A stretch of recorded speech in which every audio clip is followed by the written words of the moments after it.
Hi, Josh here. Just before we get into the show, I wanted to give you a heads up that there are some topics that may be triggering for some people that are discussed in this episode. We discuss alcoholism, we discuss sobriety, we discuss divorce, as well as discussing what it's like to have a marriage amongst alcoholics. There's also a name that has been bleeped out at the request of our guest, Andrew Giles. So if you hear that beep, that's just a name that he asked to be taken out because we didn't want to take out the story that was being told because it was very relevant to the conversation. So thanks for listening, and I really hope you enjoy this conversation with Andrew Giles. It's a great one.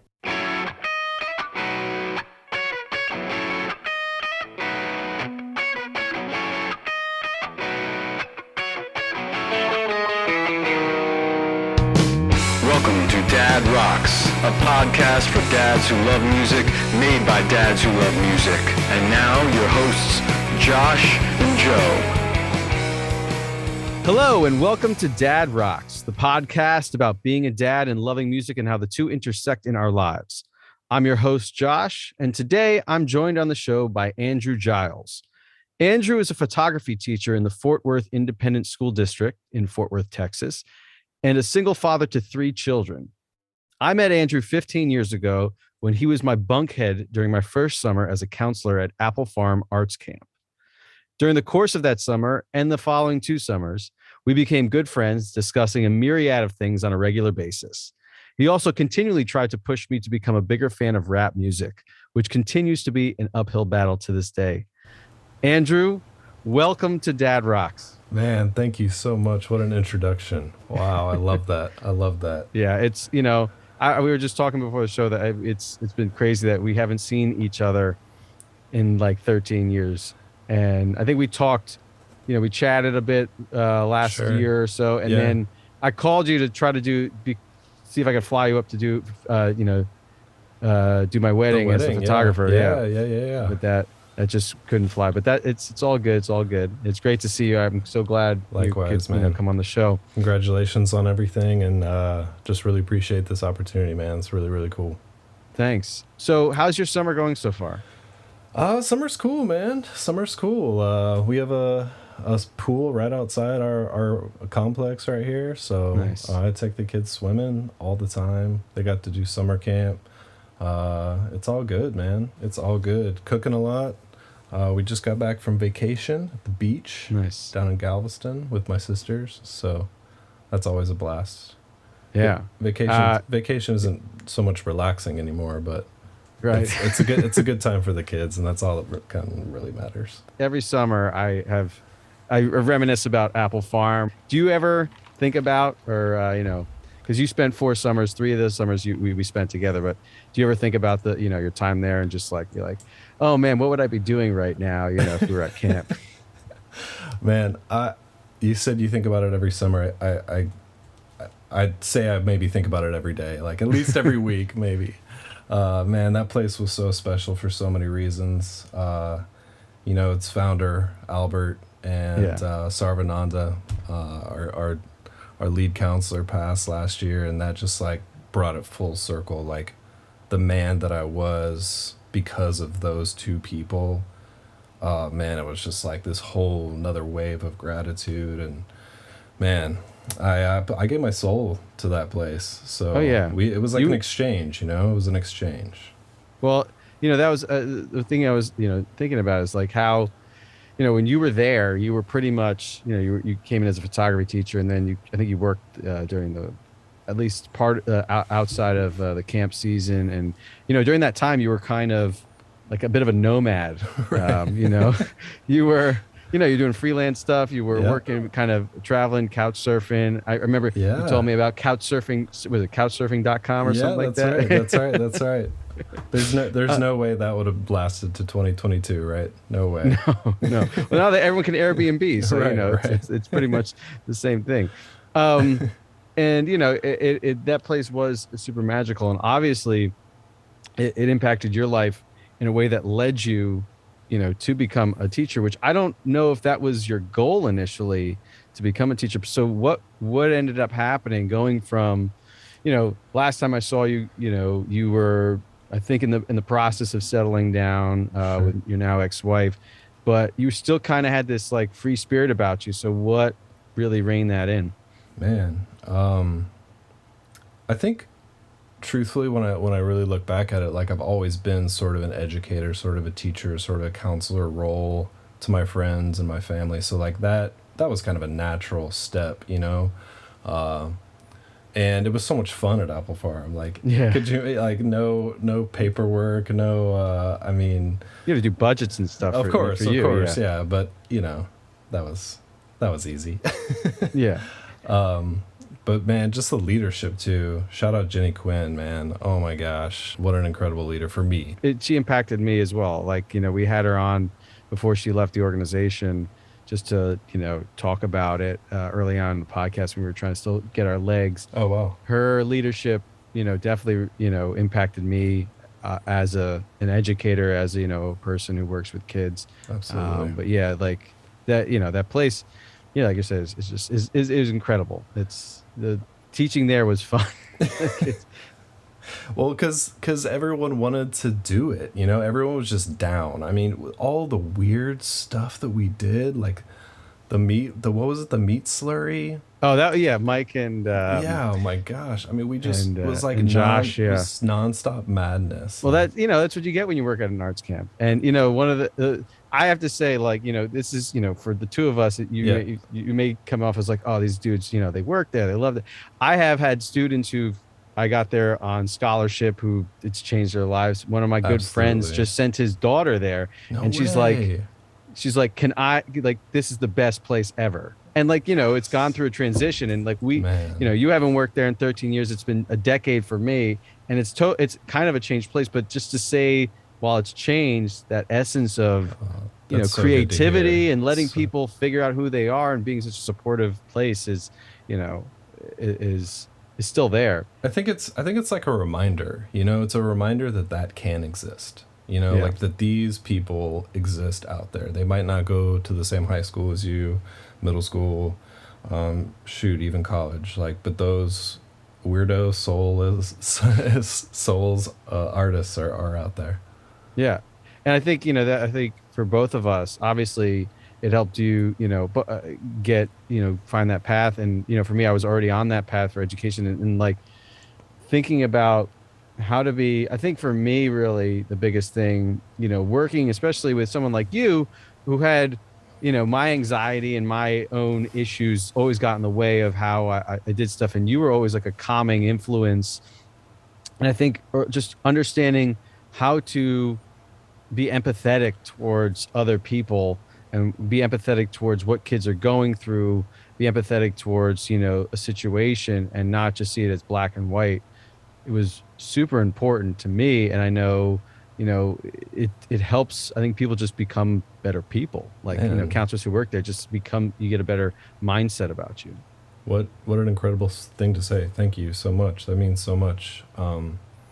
I hope that, I've continued that. I like to think that I hear that from my current students or my previously past students. And I think that's part of being a parent too, right? Yeah. Being vulnerable, like saying like, I'm a human being. You're going through it. I'm going through it. I don't know. Maybe you're not going through it. Let's celebrate that. Yeah. But just to bring it back to the fact that we're all just human beings. It's so important in anything. But I find that in parenting too. Well, I mean, it's obvious that your students recognize that, your school district recognized that. You were voted Teacher of the Year, like 3-4 years ago, I think right before the pandemic, in a very large school district. So that says something.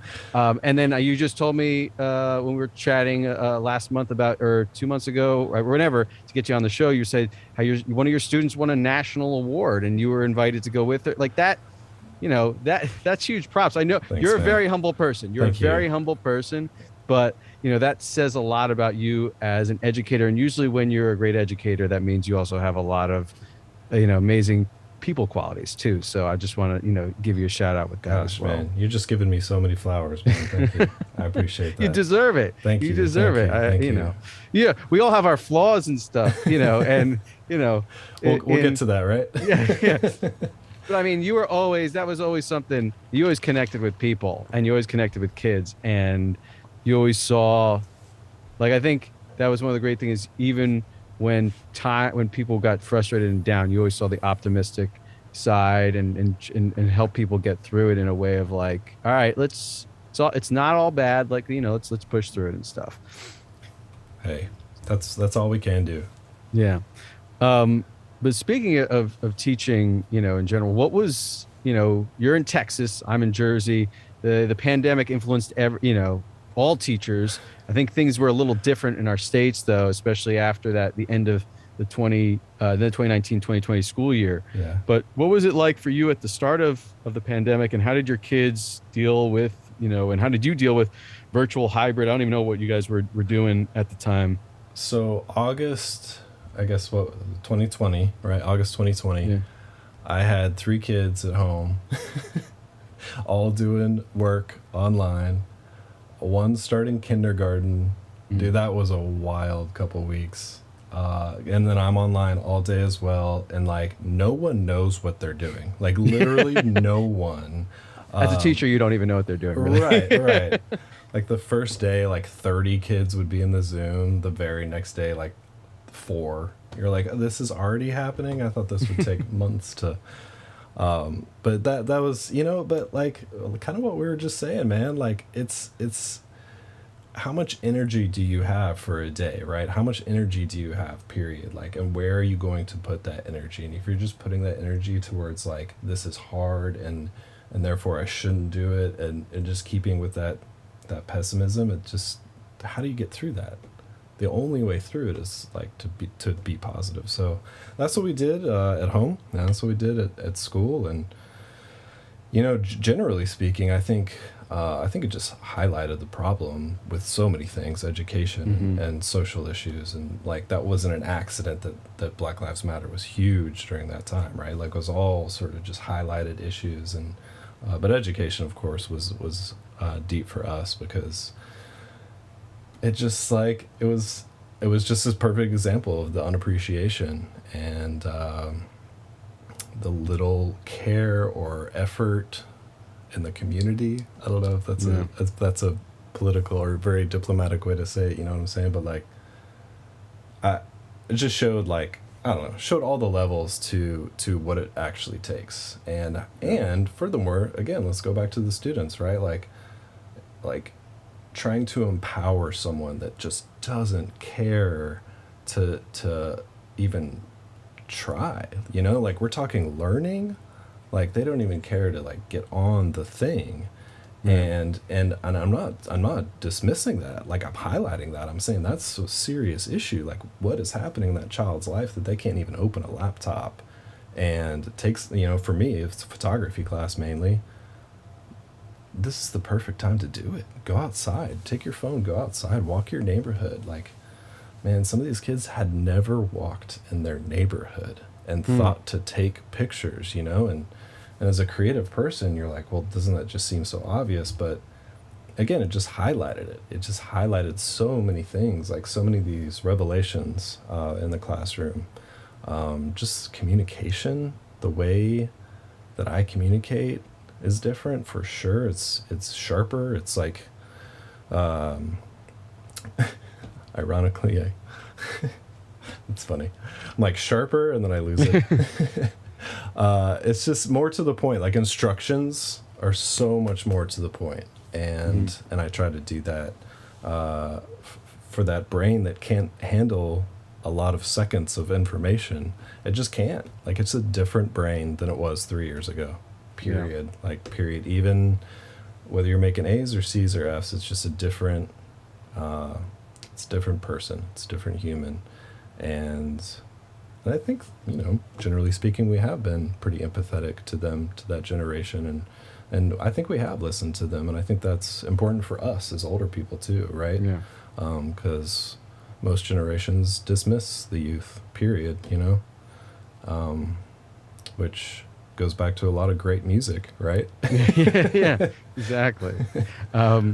And I don't want to get into too much, of the politics and stuff, but For I have sure. to say I feel, you know, being in a state where, even where teachers are generally looked at as, favorable, being in a state where it's you guys are vilified a lot, and education itself is kind of,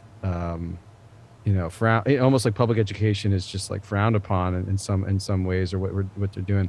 I can't, help but, feel sympath empathetic or whatever. I feel Right, right, like right, right, that you right. guys are you guys are doing, yeoman's work with the not only with the kids that you're dealing with, but like with the situation that you've been put into, and what you have to deal with outside of the classroom, and just, the periphery. All teachers have bullshit to deal with, but Right. you guys have a lot more than we do in a lot of respects. So I give you major props for even continuing that journey, in the state that you live in. Well, isn't that part of it though? That's Yeah. completely part of it. Yeah. That I at least have the freedom in my classroom. I'll say that for sure. I have the autonomy to Absolutely. speak our minds, and it's a safe space for kids to come and speak their minds, and like that's that. Like, Yeah. and you can't fire me over that. So, why? Because Not yet. Not yet. but why? But let me push back. But why? Because we're talking about art, right? And Yeah. art can always be subjective. I don't know if I personally agree with that, but Yeah. that's what they say. That's good. That's good. But getting back to your kids, Yeah. you have three of them. I do. And you have a biological son and two adopted daughters. Um, you know, and you had your son, about he's 12, He's 13. about to turn 11. Oh, he's 11. Sorry. Okay. You're good. Just thinking of the time and stuff like that. Well, he's very tall too. He's pretty Yeah. big. He's a pretty big kid. He looks 12 or 13. Obviously, you and your now ex-wife were together for a while, and you decided to adopt your daughters right before COVID happened. What was the reasoning that led you to adopt, another child, and two children actually? It's a definitely a mixture of a lot of emotions for sure. Like, I'd say first, her and I both deeply like wanted to adopt. Like ever since I can remember. Like I even remember as a teenager being like, if I have kids, I'm gonna try to adopt. It's just one of those things, that's just like with you, that you hope to do one day. And man, she put a lot of work towards that adoption. She put a lot of time and effort, and you know, I don't know how like deep or dark we're gonna go here, but like I was drinking heavily during this time, and it's something I'm completely okay with talking about because as you know, I'm sober now, Yep. and but I say that to say that it was kind of a dreamy state for me. Like it was a very lucid state, and it was hard. It was really lots of challenges came before adoption, and I think it's a little bit naive, but I also think it's a little bit normal to put your heart into something with full hope and full faith, and you hope that this next thing, right? If you finally get this job, once I graduate, there's always this thing that once you do, right, there's like this level of happiness that comes with it, and that's what we were riding on, man. And that just wasn't reality, I guess that's the best way I can put it. It just wasn't reality. We were both drinking a lot, and but that doesn't change the fact that we love them so deeply, and Right. And they're well taken care of. Like they're good now. But we just loved them so much, man. And we were just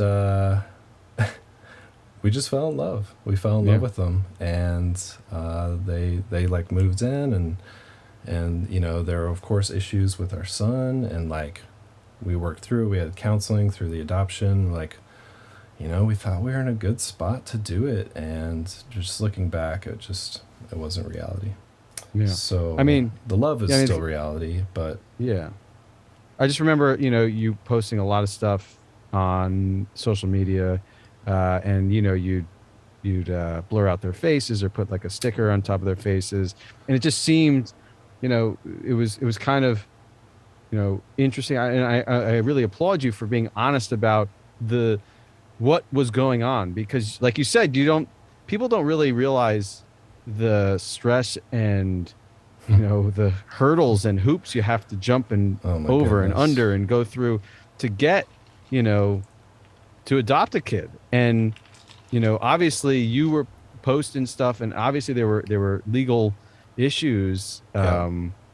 And I mean, I mean, yeah, they've always been fun, like yeah, we in that time, like we were fully functioning alcoholics. Like so we still, took care of them and like got them to right, school and got them to appointments, and I don't want it to come across as though they weren't taken care of, because they were, but it the covering of the face was, yeah, that was just, you can't show their faces until they're legally adopted. hmm. But just to get to that point, but Yeah, no, I mean, it's like for me, like it was I kind of learned a little bit about what was going the on and process. stuff. Yeah, The process is pretty wild, man. I mean, we'd have random social workers in our house, like, Tuesday, and then I'd be coming home from work Thursday, and they'd be like, hey, someone else is coming today. We always welcomed them. They were great people. They yeah, were great people.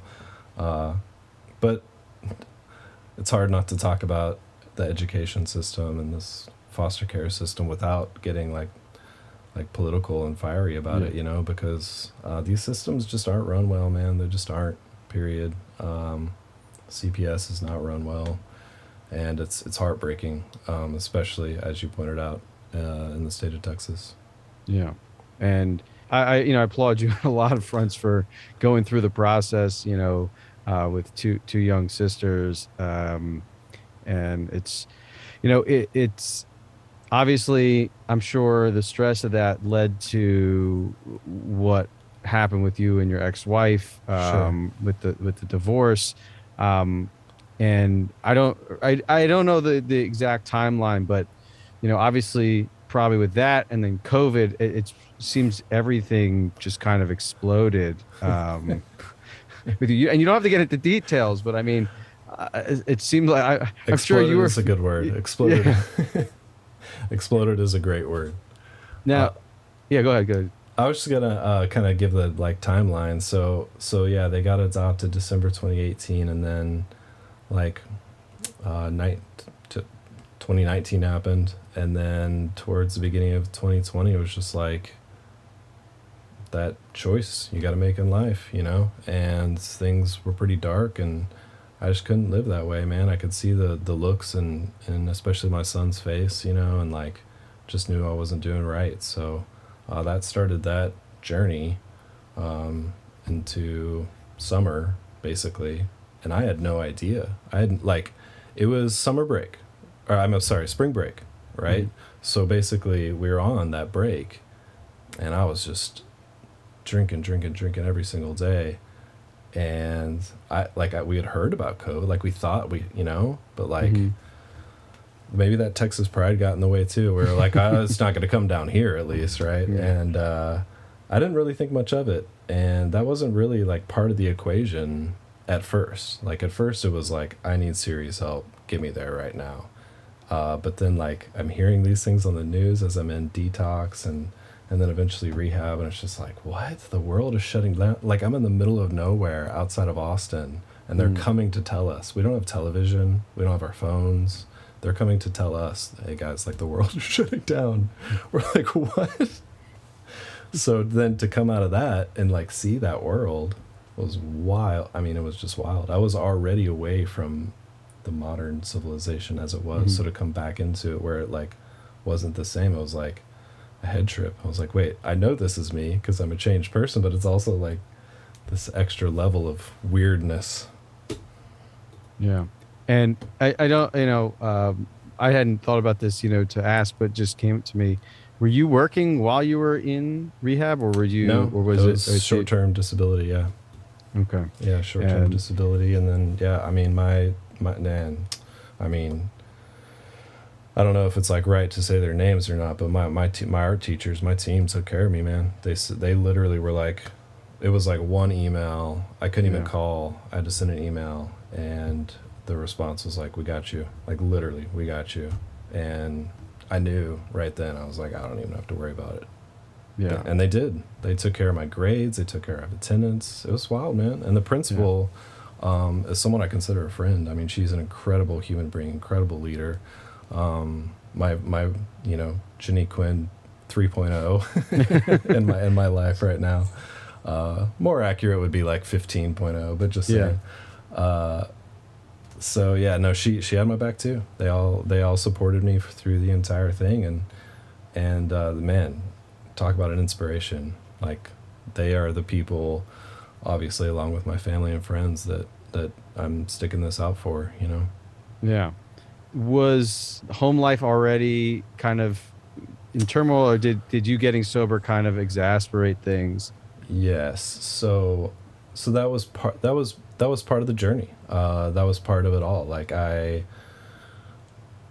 in recovery, I basically was being counseled all day. I mean, what a beautiful life, right? You wake up early, you make your own breakfast. Like, it was a great way to live. Like, it was a great way to function. And then you go off and you get to talk about like your life with people and these other men that are just these incredible human beings. I mean, these stories of these guys is just, I mean, there's no way I could say them, most of them here.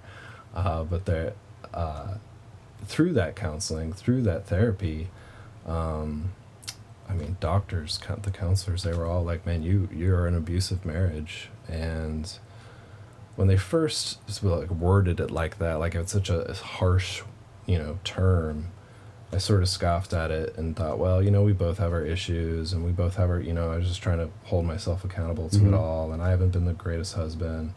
But and as the weeks went on, man, it just became more and more clear to me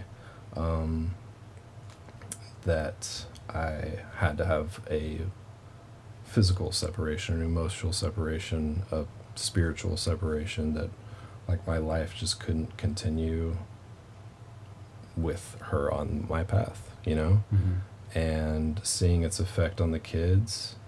I know that she can be a great mom. I know she can, but she's struggled the last 2 years since coming back and separating. And,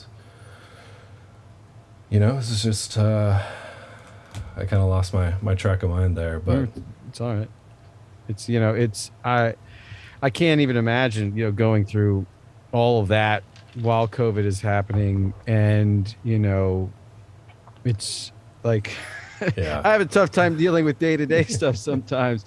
And, I do wonder, because, growing up, I remember my own anxiety over like hoping my parents didn't, get divorced, and seeing how my friends, how their lives kind of changed and how they changed, and how have your kids overall kind of dealt with it, adapted, I appreciate that. Yeah.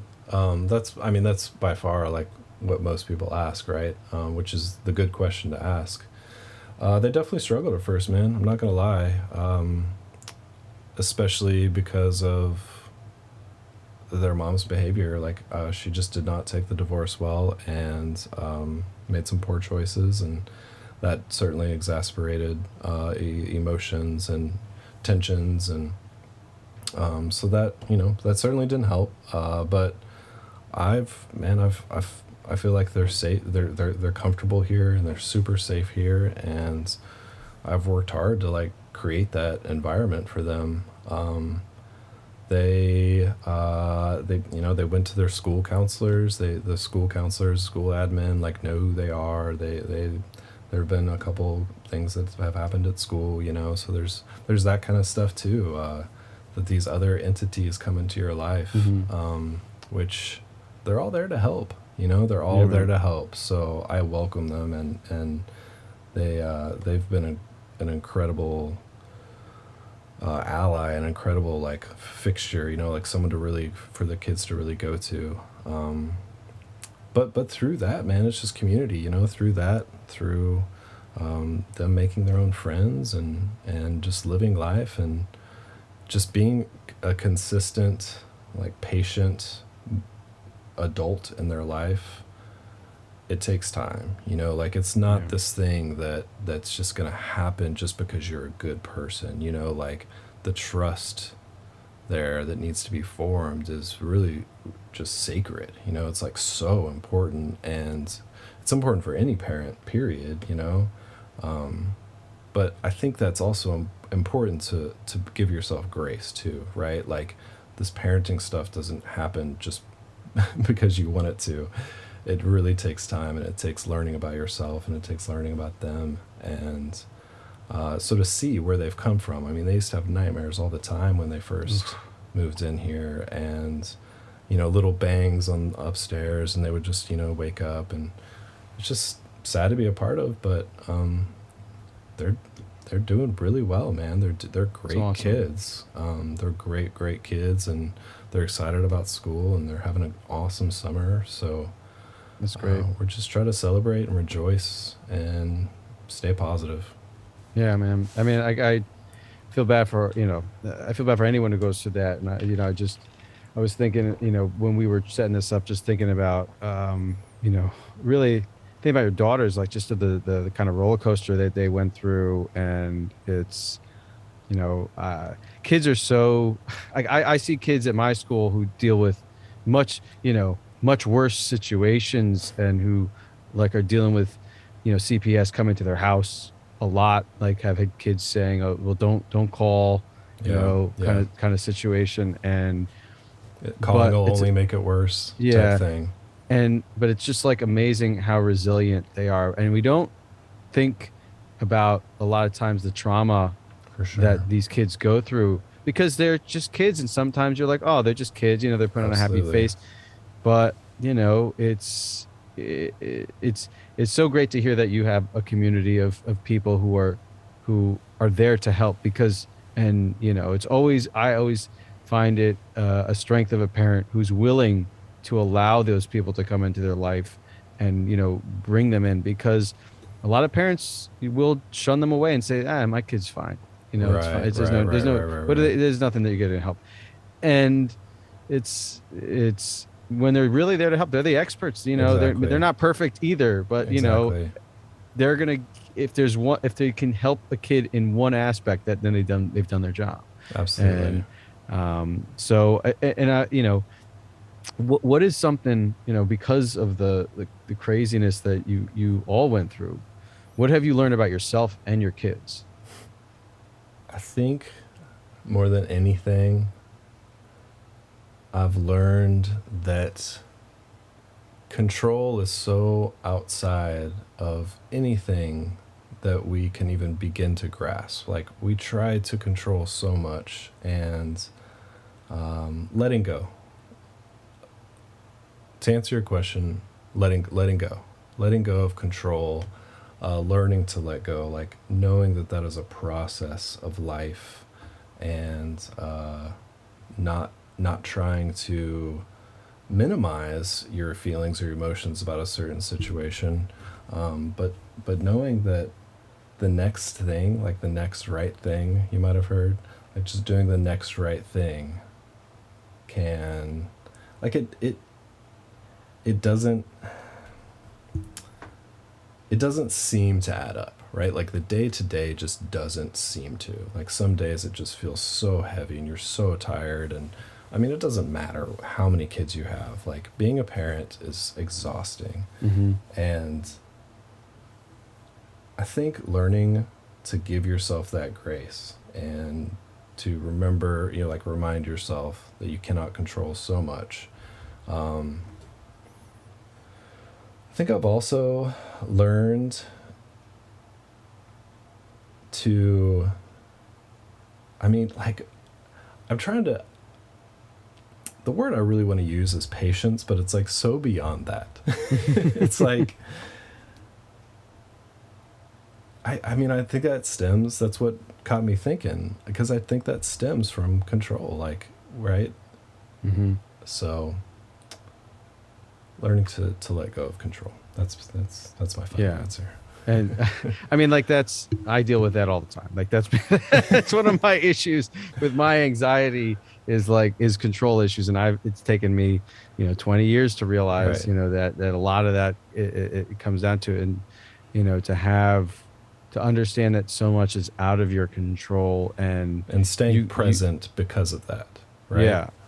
And that, that's also the reason why, going back to the teaching, going back to like the camp counseling, you have to be empathetic, you have to be listening, you have to be open to what is happening for other people, because you probably you can't control everything that they're going through, that the kids are going through. And, that's something that you have to teach yourself, to have patience, to have that understanding. And that's why the arts are so important, man. Like we keep talking about community. It's the arts community, right? It's the arts community that's listening. Like it's the arts community that bonded us. Like that arts community has the spirit to persevere. It just does, and to build together. Yeah. And so, you said everything's good now, and obviously you're on your own with your 3 kids. How has that adjustment been in general? I guess you guys are in a good groove now. Yeah, we are in a good groove. We still bicker, for sure. Like we still. I don't think that ever ends. I don't think that's ever gonna stop. But we're like coming to agreements about things. I'm a very just no BS parents. Like I mean, if I'm going to treat them like they're their own human beings, and I'm reminding them to treat me like a human being, then I'm going to speak to them that way too, so yeah, it's all good, man. They're just, it's a lot like a plant, like when a plant sprouts like a new growth. Do you keep plants? Do you know this? Yeah. I've had plants die and then come back, and I've had to replant a couple. I'm not very good at it. Okay. It's usually the easy to grow plants. But I've kept an orchid alive for about 5 years now. So that's hard to keep alive too, right?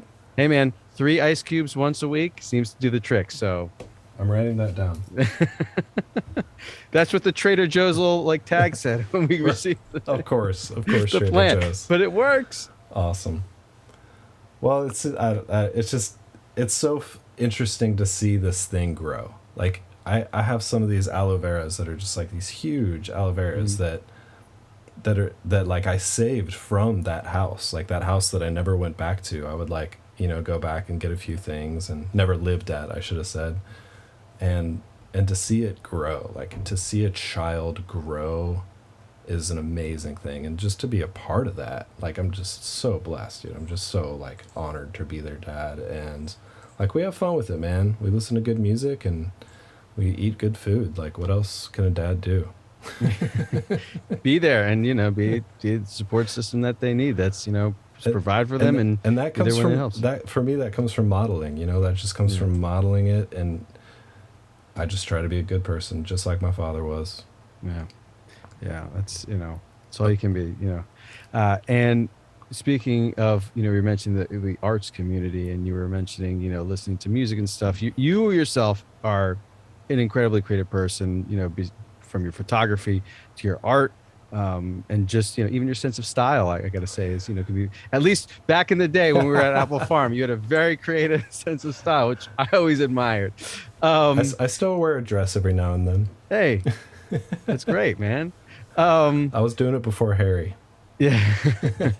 But are any of your kids showing any kind of creative side, any kind of interest in the arts? Okay, so my youngest, Juniper, I'm pretty sold that she's gonna have some sort of musical ability in something. She just had little intro lessons last year, so they did a little bit of everything, which was cool. But she just loves learning. She is dynamite, man. She is always on the go. She loves life. She's our most challenging one too, but she just has a zest for learning that. So she loved music, so I wouldn't put it past her. She also has the thing, what's it called, where once you hear something once, you kind of just know it. Yeah, like Yes, like photographic memory type deal. but like an auditory thing. Yeah. I mean, it's not like perfect or anything, but yeah, no, she'll hear a pop song in the car one time and just like know it, and I'm like, that means something.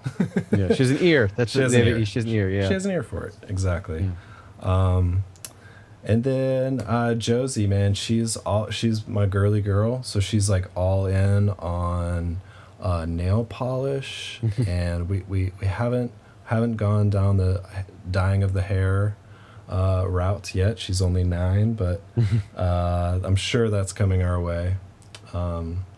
But no, she loves to do my nails, so they both love to draw for sure. But that's awesome. But then again, all kids do. So yeah. And then Calvin actually, this is pretty cool. I just remembered this. Last year, at the end of 3rd grade, his design won the back of the yearbook. Oh wow! Yeah, it was really cool too. Just like this line drawing thing. It's hard to explain. Kind of like the logo with a line drawing. Mm-hmm. And it was like the back of the yearbook. I was like, dude, that's awesome. That's incredible. So I guess it's natural in a way, you know. It's natural to pass it down. Yeah. I've had any of them into photography. I mean, I don't know, since, you know, or are they kind of like, it's dad's thing, I'm going to stay away from it now. So I think that actually reminds me of the first summer of teaching photography at Apple Farm, right? Like it really does, that moment when I mean, I just graduated, like with my BFA, right? I know stupid amount of photography and photography history, and so I walk, you just assume like, oh, I can explain this because I know it so well. And man, Alex Carlbon, he just looks back at me and it's just like, all right, I'm going to go. He just goes, he just goes, starts taking pictures. They're overexposed, they're underexposed. Because we were shooting all film back then. Do they still do that? I don't know. I actually, I don't know. I know the last time I was there, which was a couple of years ago, and I sent you a picture. Yeah. One of your signs with the old man. I saw that. Was still there. Oh, that makes me so happy, man. Yeah, I wouldn't be shocked if they did. I feel like they still have the dark room. They had a good space for it. Yeah, and I do want to mention, you mentioned Alex Carbon. Have you? I mean, his artwork. Yeah, man. is like shout insane. Out, big shout out, Alex Carl. Like he. Or Carl Alex Bond, you can call him either way. Yeah. He travels the Southwest of America. These huge mural drip paintings. They're amazing. Yeah. Definitely check them out. Yeah. Yeah, but you're right. Like when you're trying to teach a kid like something new, it's hard because you want to, when you know so much. Like that's with me and my son with music. I'm just like, yes. Oh, this is it's one. I mentioned this I think on the last episode. Like how I always want to was so excited about showing him music, and he's like kind of not. He's finding his way. Cool. But like, it's not how I was, which is always been a hard thing. And like I just want to emulate. It's always been a problem with me. It's like I want to emulate the good times all the time. I think a lot of people do. Right. Sure. But or emulate how you were as a kid. Right. But he's not. But now though I don't know if he has the ear, but he's only he's going to be 4, so who knows? But he is now starting to memorize songs. Cool. He's trying to memorize songs. He's trying to remember the lyrics. Very cool. What's he got? What's he got in his portfolio? Well, honestly, I will say he is a much better artist. He's a really good artist. Yeah, when he was 1.5, he was drawing stick figure people with faces and stuff. But music wise, he was obsessed with the Magic School Bus theme for a while, which he was trying to memorize and sing very off key. But I'm trying to remember how that one goes. I'm not going to sing it right now. Insert audio here. Now he gets it, as all kids do, on these mini obsessions. He'll be obsessed with one thing for a short time. He's lately been watching a lot of Curious George, and we've been watching the Curious George movies. Oh. And the one that he's been watching, the one with the Jack Johnson soundtrack, and he's really been trying to listen and cool. learn those songs. So it's I'm not a huge Jack Johnson fan, but that soundtrack is great and very kid friendly, and it's Definitely. that's very competent music, and I'm that's if he's going to listen to that, that's great. But shout out man with the yellow hat. Yeah, yeah. I was just gonna like to circle back to that's basically the same with photography for me and the kids. Like we do it, it's fun, I show them editing, but I just still take it a little too serious to really like be able to pass that soul of the art form to them. Yeah. One thing that, having talked to musicians and asked them a similar question about, are their kids into music, or they want to do what their dad does, a lot of them just said, I don't push it on them. If they want to come to me at some point, they'll come to me. And, I think that Billy Martin from Desk Martin Wood said that cool. about his son, like was not into drums, and then he was into drums, and then he wasn't into drums, and now he's back into drums. So it's like he's just kind of letting him find his way. And if he's there, right. If he wants, if he's back into the interest, his dad's going to be there for him, and stuff. And that's I've been trying to let myself do that and not push certain things, like expose my son. Like we've been, instead of listening to Spotify, we'll listen to the radio when he goes to daycare, which gives him a broader range of songs. And it might frustrate him that there's commercials, or he wants to go back and listen to a song, but give him kind of that exposure and just kind of let him figure it out on his own, rather than try to guide him in a certain way. Sure. Or even the like central themes through it all, like storytelling, right? Like we love watching movies. That's probably our more shared like art form than anything. And he's starting to get to the age where he's really pointing out really, really cool stuff visually or about the story. So that's pretty cool to pass down. That's awesome. And speaking of music, as we were talking, at the top of the show, I did mention how you always try to influence me to get to listen to more rap, and you've always pushed me to send me albums every once in a while to check out. And one thing at camp that you were also huge on was exposing others to just good music in general, and having others, you wanted to learn from others as well. You ran that underground digging workshop, which I definitely stole from you for years after. It was great. Where you would. I'm so glad it lived on. Yeah, we a bunch of us, this was pre-Spotify, so we'd sit around with our iPods, plug them into a speaker system, and be like, this is a great song, and then we'd swap songs onto our iPods and our computers and stuff. Oh my gosh. That's how I learned about the Avett Brothers. Yeah, I mean, I learned a lot. Honestly, many. like you played "Use Me" by Bill Withers, and that just like unlocked like a door in my mind, and it was like I went out and just bought a whole bunch of Bill Withers. Like, so awesome. Do you do that with your kids? Like, do you kind of just like showcase them a bunch of stuff, or okay, yeah. So, yeah, man, I love talking about this. First of all, I'm so hyped to talk about music. I do it with my children, and I also have to say I do it with my students too. Oh, of course. The soundtrack in the classroom is so imperative. Like, I got one of the biggest compliments last year. This girl, she was sort of holding her phone in this weird way, and I was like, "What are you doing?" And she was like, "Nothing." Kind of put the face of the phone down. She's Shazamming? I was like, "I literally don't care. I'm just curious." And she was like, "I'm Shazamming." And I was like, "Why are you embarrassed about that?" She's like, I've Shazammed so much music in your class." I'm like, "Dude, let's talk about it. What are you hiding it for?"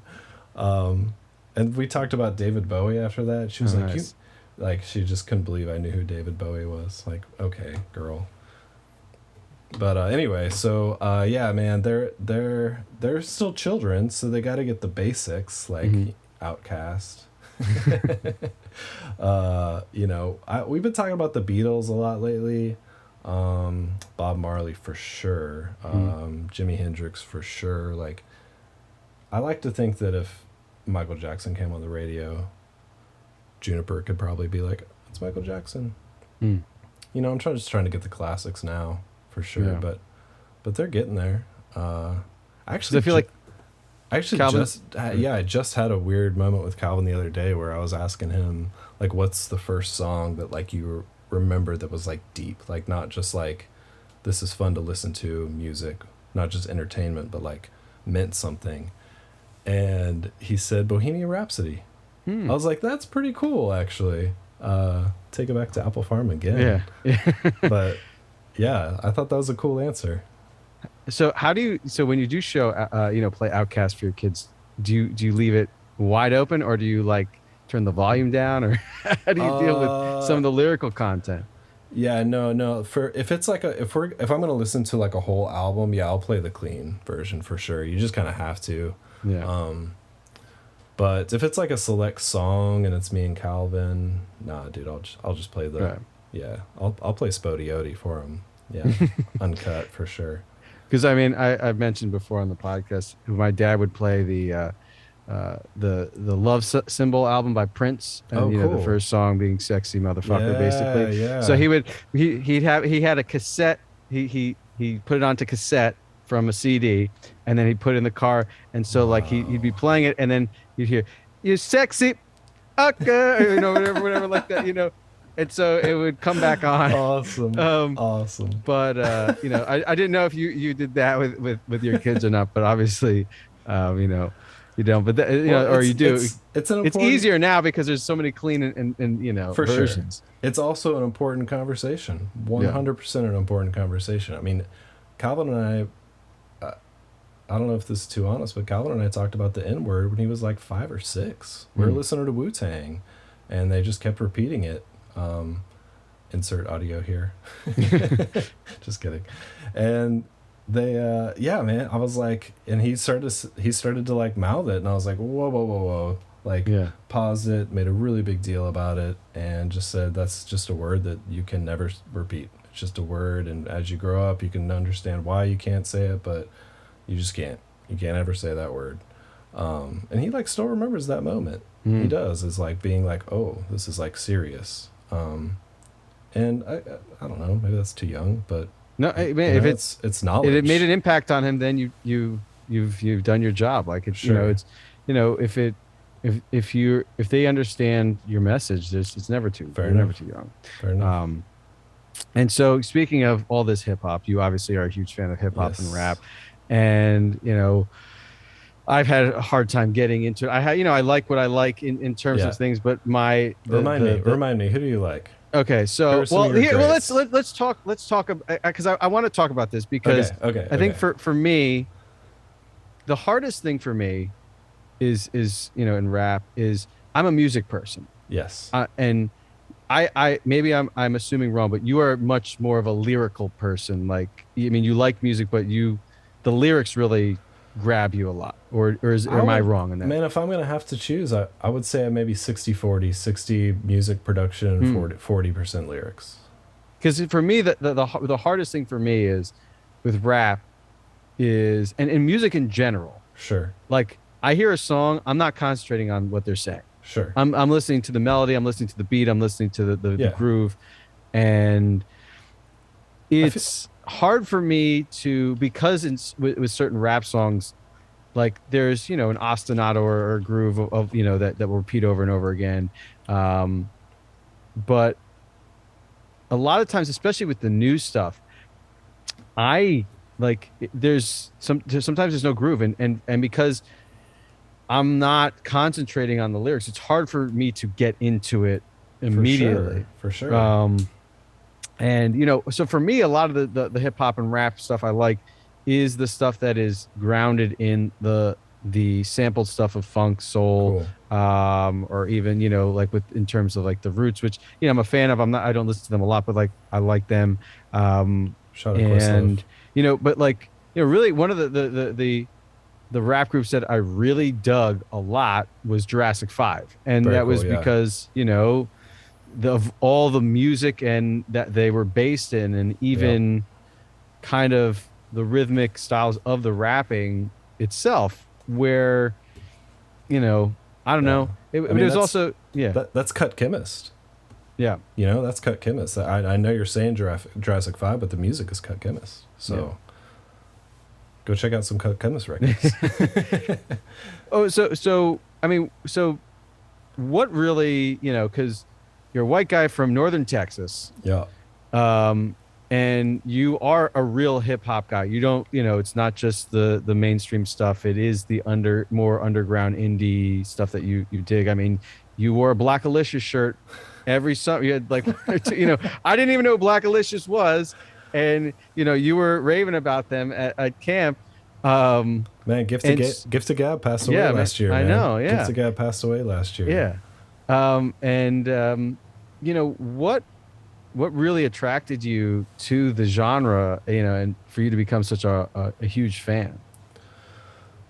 There's a lot. There's a lot to that. I think, first of all, to kind of get to what you were saying earlier about some of like the repetition and some of like the groove that you can't get into, Hmm. I think an interesting part of that kind of goes back to its history, right? Like that so much of it is just to hype people up and get people to dance, right? Hmm. Like that's the origin of it. So that's just like part of its history, part of its like culture, and I of course have heard the repetitive criticism Hmm. before. I've heard it in jazz too, right? Like how funny is that? Like how little do you understand jazz if you think it's repetitive? Like Yeah. it's the exact opposite of repetitive. But I guess that's how I feel about hip hop. Like it's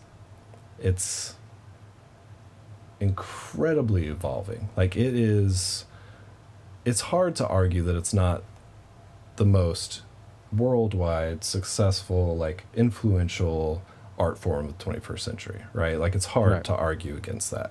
Yeah. Its influence is just incredible, and it should be like it should be. So, I I love the history first, right? And the idea that these people were just trying to throw a party, and let's take this little bit of a record, right, and skip it. And if we do it back and forth, the history. And man, what a beautiful concept! Like what a beautiful creation that they were just taking two turntables and going back and forth and creating music. And that's probably why you love what you love, right? Like you said, Hmm. those old funk samples. I mean, that's the hip hop I love too, for Yeah. sure. And then just like the youthfulness of rap, and it kind of embodies what we were talking about earlier, right? Being like empathetic. Rap is like empathism in your face. It's like right there. It's like you have to listen to us. We matter. What's going on matters. And to do it in the most poetic way is just, I mean, I'm just beside myself that I don't understand why more people aren't into the artistry of hip hop, because Yeah. it's an incredible story. Yeah. I think, again, it's for me, like I appreciate it. I have, I Yeah, think some of the artists that are out there, especially when you dig into what they're doing in their story and what they're trying to convey, there is a huge artistic aspect to it. And I think, you know, it's probably, it's definitely seated in the fact that where the media, yeah, has put it, 100%. for decades of like this, like violent, culture. I mean, like think about when we were Absolutely, growing up, what was, absolutely. you Snoop know, Dogg, yeah, right. Rap was a gangster rap, violent, yeah. it was a violent thing. It was, destroying our youth. It was, whatever. But see, I think Um, it's important for me, even back then. Even back then, I was like, I don't know if this is right. Like, even back then, I was like, F the police is a metaphor. mm, Like, even at, I don't even know what age, at 10, 11, 12, or whenever that got to me, I was like, wait a second, y'all are angry, but it's not serious. It's art. Like, even then, I was even tapped in. Like, when they were running over, like, the CDs in the street with the yeah, steamrollers, I was like, that's, like, this is the problem. Like, you're just trying yeah, to censor the exact opposite person you should censor. They're going to be louder. yeah. Well, I think that says more about your brain, Fair the enough. way your Fair brain enough. is wired. Because you look at how people in general take, they don't think about things. They don't hear the message, and I'm definitely guilty of it in a lot of For sure. respects. Having, I was when I was younger, and I've talked about it on the show. I was very much like, if it's popular, it's crap. Like, Right. if it's Right. if Right. Right. Right. everyone Right. else, if all these people who don't understand music like it, then it's probably terrible. Um, And there is a lot of that. yeah, and um, you know, so. I know, we've had some short text messages about like you've been shouting the accolades and shouting, you're in love with the new Kendrick Lamar album. Yeah, let's And go. so, what are your thoughts on the current state of rap? Because you have stuff like Kendrick, which is, Yeah. incredibly deep, very artistic, totally out there, musically very hard to listen to at times. But when you dig it, like that album, I did listen through and listen to the lyrics, and there was some really deep stuff in there.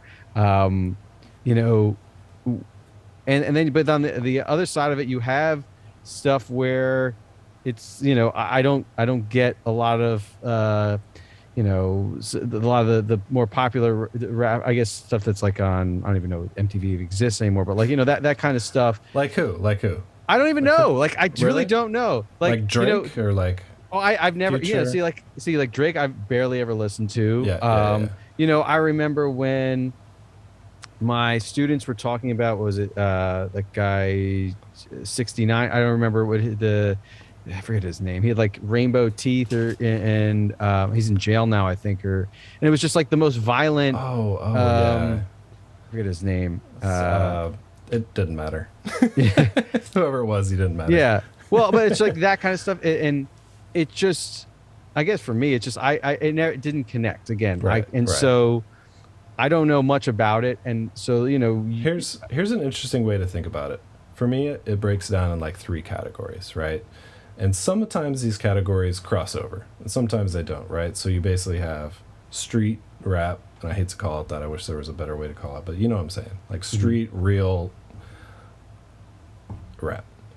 Then there's entertainment rap, right? There's like what you're referring to, right? The pop rap. And then there's art rap, right? And like, again, sometimes those cross over. To me, Outkast cross over all 3 of those for sure, right? Some of the greatest cross over all 3.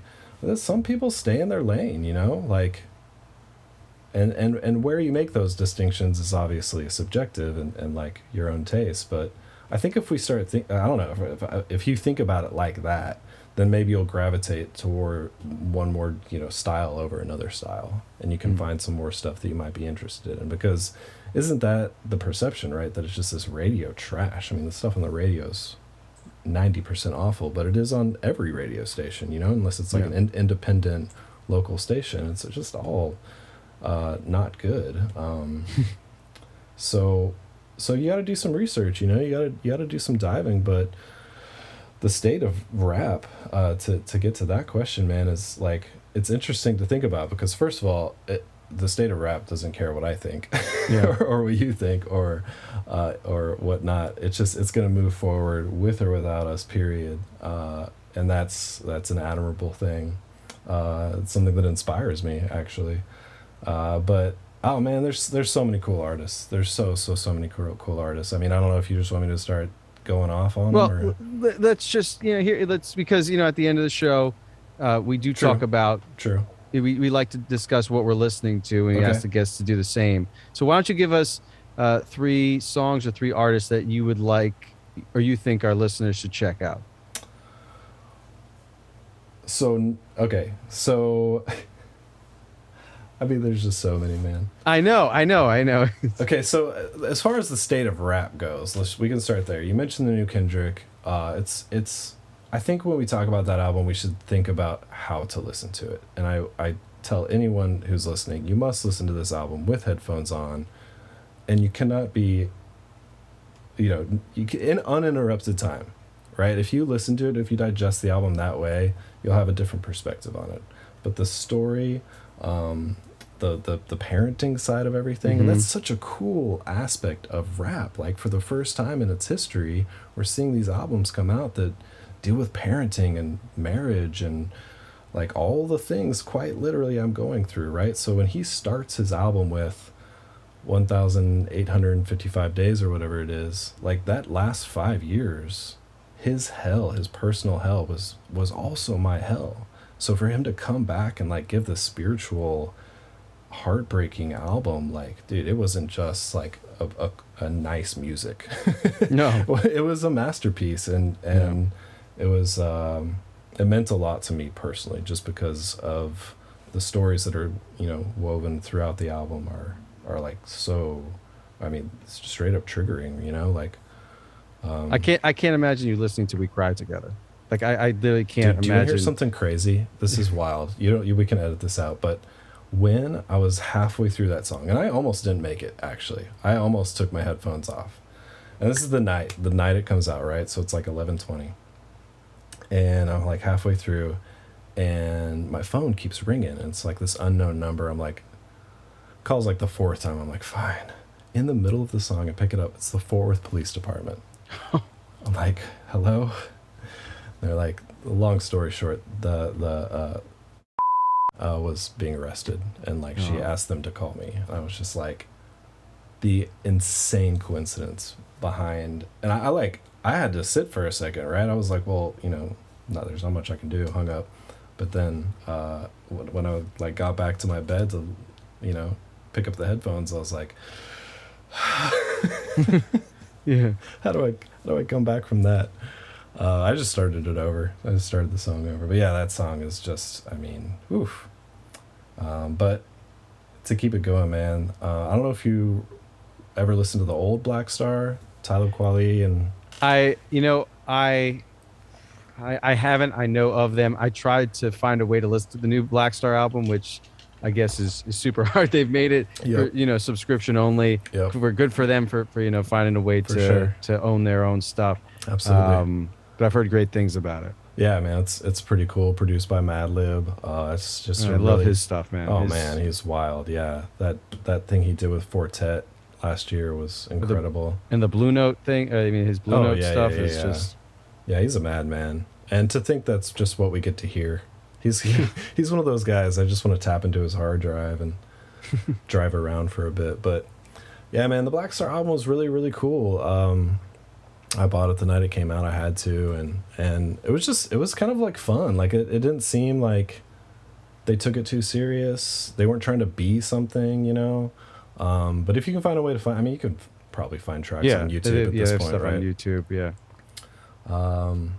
And then something I'm excited about is the Domi and the JD, yes. Yeah. Yeah. That's gonna be cool, they are man. some. If you don't know who Domi and JD are, they're these two teenagers. Domi is a French keyboard piano player. She's, I think, she might be 19. I don't remember how old she is, around but she's an incredible jazz keyboardist, and JD is a kid from Texas, right? He's like a little bit younger than her, and he's this incredible drummer. Yep. Who I remember seeing videos of him being like, what is going on? Like, his style is so unique. And they got signed to Anderson .Paak's label and Blue Note or something like that. I don't remember what it was, but yeah. So go on. So I think that drops. Yeah, I think that drops tomorrow actually. Yeah, which is pretty exciting. So that's. But man, I just want to listen to things I'm listening to. That Quelle Chris, Death Fame was really, really good. One of the title tracks, I think it's technically the second track, is, man, it's just, you would love it. I think you would really like that beat. And it's a song about being grateful, so can't go wrong with that, right? Right. Do you know Coast Contra? Nope. All right, so there's this Never freestyle that they dropped a couple weeks ago. I think you should check that out. That's a good watch. Speaking of Texas, man, you know Robert Glasper? Yes. Robert Glasper came out with, man, he's coming out with these like succession of just beautiful albums with like Terrence Martin and I mean Q-Tip is on, dude, it's just incredible work. Yeah, he's a Houston guy, right? I think. I'm not sure. And then speaking of Houston, do you know Krongben? Yes, I do know Krongben. Yes. I was just listening to them a little bit. Man, recently. they are just like, they do something to me, man. They are just incredible. I could listen to them in any situation, doing anything. And then they've done some work with Leon Bridges, who's a Fort Worth guy. Yep. And those records are pretty good. Yeah. And you gave it, those are all great. I'm going to have to listen to a bunch of this stuff because, you always give good recommendations. And even if it's just like get through it once just to open my mind a little bit more about what's going on. And but yeah, it's I've learned some stuff from you guys too, though, man. That's what I love about the show, man. I picked we up appreciate the, that. Yeah, the OCs, man. Oh yeah, and are you close to where the levitation sessions happen, or? I'm not sure where it happened. That's a Texas thing, man. Is it? I think it might be outside of Austin. I know you're pretty far. I don't even know. Austin. Yeah, it's that's pretty cool. Let me see. Oh, and the rapper we were trying to discuss before was 6ix9ine. 6ix9ine. Yes. A caller just called in. Yeah, really appreciate the fact that you say that, because that's one thing that we always strive to do, is to try to expose each other and to our audience to new stuff. I've learned a lot from Steve and Joe as well, about music and whatnot. I think that's something that I appreciate about the show, is when it comes down to it, the work that y'all do is about like the musicians, like the music, like the real definition music, the soul of the music, and not just what's bouncing off the walls, Right. Well, thank you so much. And thank you, Andrew, for coming on to the show. It was so great to catch up with you. For sure, man. Thank you for having me so much. I really appreciate, you being, I know you didn't give us all the details, but your story, is just something I feel like people need to be reminded about, like that this shit goes on, this stuff goes on. And, to hear it from someone who, like you've gone through a whole bunch of stuff, and it's just admirable to see you come out on the other side and, stronger and, better for it. So I really appreciate you coming on and telling us your story. Truthfully, man, that's part of the reason why I wanted to do it. It's just to anyone that would hear it and say, man, I know in my heart that like this life I'm living is not right. Like these decisions aren't healthy, and that you can get past it, man, and your kids are going to be okay, and you just got to make some really hard, tough choices and stick with those choices, be consistent and get out of those situations, man, because man, those traumatic, abusive situations are most people just don't talk about it. So yeah. Well, thanks again, man. It was great talking to you. Absolutely, bro.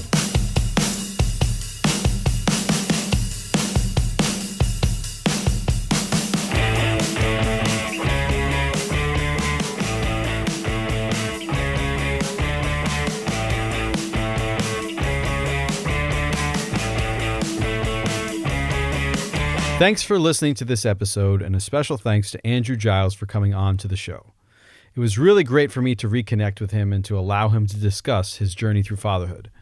If you'd like to follow Andrew on social media, you can do so on Instagram at AndrewGPhoto. And now, if you're interested in hearing some of the music that Andrew discussed, as well as a plethora of other artists that he is into currently, he's created a special Spotify playlist based on those artists and songs he discussed in the show today.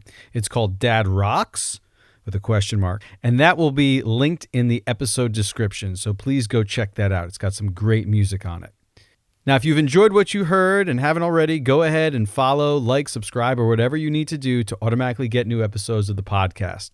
We'd also really appreciate it if you left a review on whichever podcasting platform you use, or, just told a friend or two about the show. It'd also be great if you gave us a shout, either on social media or via email. You can follow us on Instagram and Twitter, both at DadRocksPod. We are also now on TikTok. We're going to try to ramp that up a little bit. Just again, Dad Rocks Pod. You can find us on Facebook by just searching up Dad Rocks Podcast. And you can always email us at dadrockspod@gmail.com if you have any questions, comments, or any show ideas for us, So please give us a shout. Once again, thanks for listening today. And remember, dads, you rock.